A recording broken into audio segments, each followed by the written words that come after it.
How to get good at math. Make math so easy that solving it is just a piece of cake. Number 1, remove from your vocabulary na mahirap ang math. I know math can be challenging and talagang maraming beses tayo sobrang nahihirapan kung paano ba to i-solve or hindi natin alam bakit nga ba natin inaaral to. Pero once we remove the thinking na mahirap ang math, what happens to the brain, y'all? Yung learning natin, mas mabilis natin siya maaaral. Kasi by saying na mahirap ang math, dun pa lang na-close off mo na yung thinking mo. You've closed off your thinking na sana naintindihan mo siya, pero dahil palagi mo sinasabing, mahirap ang math, mahirap ang math, mahirap ang math, hindi talaga papasok yung learning sa brain mo. Ganyan dati yung ginagawa ko nung elementary. Sobrang nahihirapan talaga ako kung paano siya i-solve.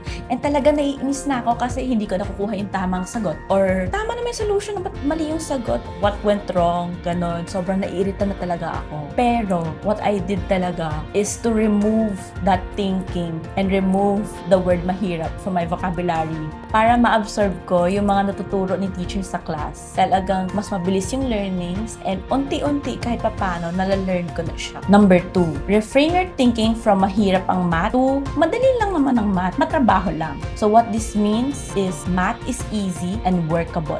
Workable in a sense na kaya naman siyang isolve eh. May mga steps lang tayong kailangan gawin to solve the problem. 'Di ba? Hindi naman one step lang na solve mo na agad yung math. And maraming problems sa math that it requires multiple steps. Pero along the way, magagets mo why you had to go through all of that to get the final answer. Kapag sinasabi mo na madali lang naman ang math, matrabaho lang, doon na mabilis pumasok yung learnings ng math. Mabilis mo matututo yung sabi ni teacher, the way na tinuturo niya sa class, and pinapanood mo or tinitignan mo maigi kung paano niya bine-breakdown yung problem into the steps of the solution. What that means is, it's easy. You can easily work on it. Diba? Ikaw na mismo Ikaw na magtatrabaho nun. Malaking factor ang first step because you are unlearning math is hard. 2, learning math is easy and workable. Nag-iiba na rin yung way of thinking mo once you reframe your mindset to thinking na madali lang ang math. Number 3, get back to the fundamentals and basics. Minsan, sa mga sobrang complex problems na inaaral natin sa school or mga pinapasolve sa atin, siguro napapaisip ka kung ang tagal naman mag-loading ng utak ko. At ang bagal ko mag-solve ng problem na to, diba? When in fact, dapat ang bilis-bilis ko na sana mag-solve. One key trick na talagang kailangan mong gawin is to get back to the fundamentals and basics. Oftentimes, lalo na sa high school and college, yung mga topics na tinuturo sa class or yung mga problems na pinapasolve, mahihirap na siya, complex na, meaning it requires a lot of steps na to get the solution and the answer correct. So, ang gagawin natin dyan, you have to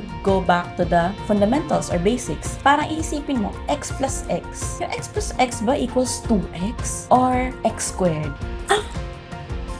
X plus x equals 2x. Kasi kapag inad mo yung dalawang x, inad mo na din yung dalawang coefficient nila sa tabi ng x. Coefficient is yung number na katabi ng x sa left side niya. And automatically, pag walang nakasulat, meaning x has a coefficient of 1. So kapag inad mo yung dalawang x, 2x talaga yung sagot. Nako be, dyan ka nagkakamali be. Patawa ka talaga no? Anong 2x ka dyan? X squared dapat yung sagot.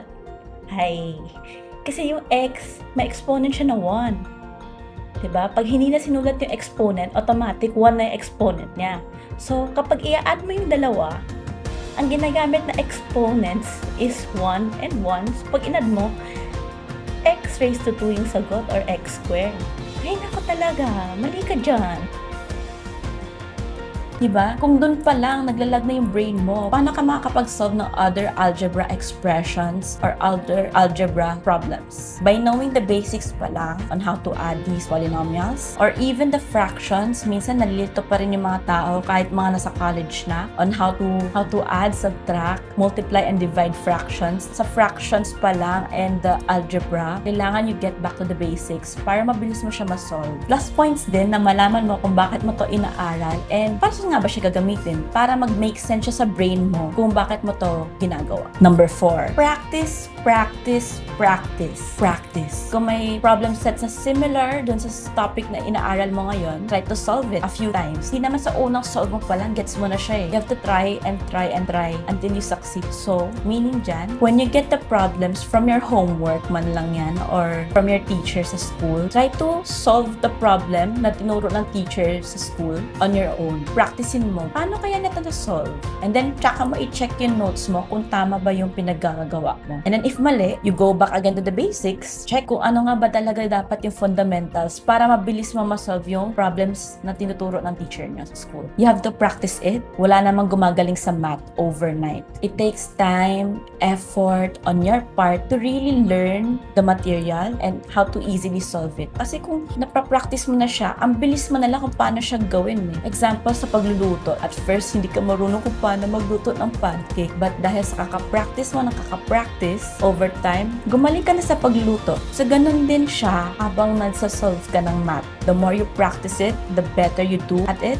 Kasi you already get the hang of it. Sanay mo na yung sarili mo in doing that. Number 5, be careful when solving. Minsan, imbis na perfect na sana yung score mo sa math, pero bigla ka nagkaroon ng 1 to 2 mistakes, sayang naman. Kasi, nakalimutan kang step na gawin to solve the problem. Kulang sa solution. Minsan, kulang sa digits. Tama na sana eh. Dapat 100, kaso nasulat mo 10. Diba? So sayang.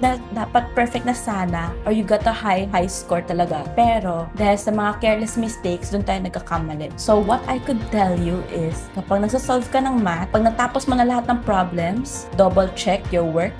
Check mo yung solution mo kung tama. Double check din yung final answer mo kung tama. And as always, you have to box your final answer para alam talaga ng teacher yun talaga yung sagot mo. Also, when solving, write your full solution down. It doesn't matter kung ang laki ng sakop niya sa paper. Basta you have to write the full solution down. That way, mabilis mo matatrack kung saan ka nagkamali, saan yung kailangan mong balikan. Solve the problem. Di na bale mahaba yung solution sa paper mo. Importante, tama yung sagot na makukuha mo. Number 6, ask questions. If hindi mo talaga naiintindihan yung pinagsosolve mo, despite watching many videos and looking at your notes, nakikinig ka naman sa class, you tried a lot of ways on how to solve it na, pero hindi mo pa rin siya ma-solve. Now is the time for you to ask your teacher about it. Ask mo si ma'am or si sir kung paano ba to solve. And also, maganda ipakita mo rin yung solution na ginawa mo dun sa problem na yon na pinaghirapan mo to kahit di mo talaga nagigets. Once you show that to your teacher, he or she will appreciate it because you really took the time and effort in learning the topic. Number 7, kahit gaano pa kahirap yan, always go back to step number 2 and tell yourself na madali lang naman ang math, patrabaho nga lang. Kakayanin mo yan basta pagtiyagaan mo lang siya, give it your time and effort, and it takes days, weeks, months, or even years para gumaling ka sa math. Hindi siya yung tipong pinag-aralan ko na to overnight at bukas magaling na ako. You have to really take the effort on your part to understand it. And once you understand on how to solve it, lalo na yung mga basics, naku, ang dali na lang sa'yo para ma-solve yung complex problems. Thank you so much for watching. Subscribe to learn more.